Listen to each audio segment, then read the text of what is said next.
Sa halip na tulungan sa gitna ng masamang panahon, sinilaw at pinagbantaan pa umano ng China Coast Guard ang mga mangingisdang Pinoy sa Roswell Reef na nasa Exclusive Economic Zone ng Pilipinas. Pati ang mga taga-Philippine Coast Guard na sumaklolo sa mga mangingisda, binuntutan din ng mga barko ng China. Balita hatid ni JP Soriano. Nangingisda sa Roswell Reef o Iroquois sa loob ng Exclusive Economic Zone ng Pilipinas ang mga Pilipinong ito. Nang bigla silang lapitan ng helicopter ng China.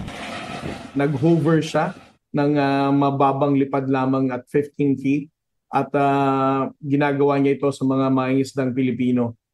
We're thinking that they're doing this as a form of harassment para itaboy ang ating mga mangingisdang Pilipino. Dahil naipadala ang video sa Coast Guard, agad silang sumaklolo sa mga mangingisdang inabutan na rin pala ng ulan at paglakas ng alon.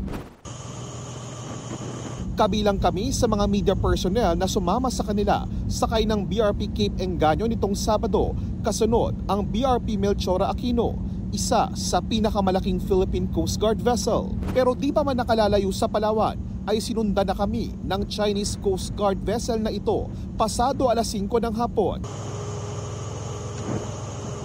Pagdating namin sa bandang Escoda Shoal, huminto alas 8 ng gabi ang aming sinasakyan. Sa gitna ng dilim, ilaw lang ang kayang i-record ng video.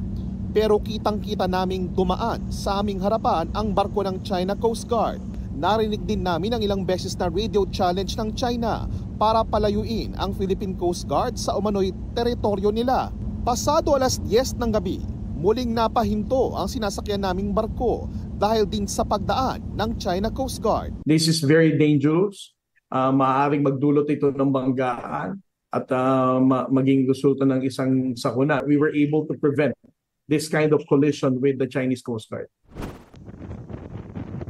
Pagputok ng liwanag, namataan namin ang ilan pang Chinese vessels. Natanaw na rin namin ang mga Pilipinong mangingisdang 2 linggo nang nasa Roswell Reef. Mag-aalas 8 po ng umaga, December 1, at matapos nga po ang magdamag na pagbuntot at ilang beses na pagpigil ng China Coast Guard sa Philippine Coast Guard vessel na ito, ay narating na rin po ng PCG vessel ang bahaging ito ng Iroquois o Roswell Reef. Nakabantay pa rin ang China Coast Guard habang isinasakay sa mga inflatable boat ng PCG ang mga kababayan nating mangingisda.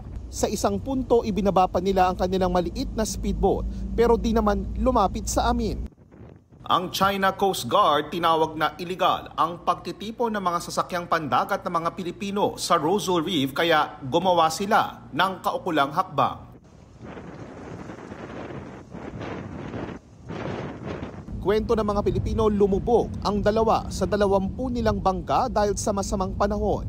Pero hindi sila sinaklolohan ng mga Chino. It is also very disappointing, no? The mere fact na nakapagpalipad sila ng aircraft dito ay namomonitor naman nila mga mangingisdang Pilipino. Hindi sila nag-offer ng kahit na anumang assistance. Sa halip na tulong ay sinilaw pa umano ang mga Pinoy. Masakit po sa mata, yung kulay green nila na laser, pinagitgit po nila, yung hindi ka talaga ganunin kataga ng blocking nila, i-block ka talaga nila. Binabantaan din silang bobombahan ng tubig kapag lumapit sa mga inaangking bahagi ng China. Sabi nila, back to Philippines daw.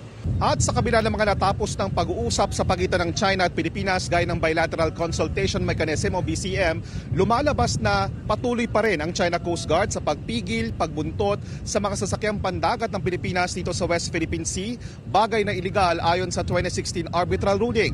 Pero sabi ng PCG, patuloy silang maglalayag dito sa West Philippine Sea hanggat ipinag-uutos ito ng ating gobyerno.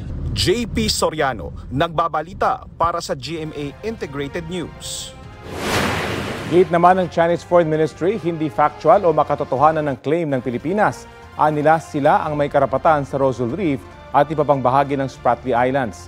Legal daw ang ginawa ng China Coast Guard para protektahan ang kanilang sovereignty.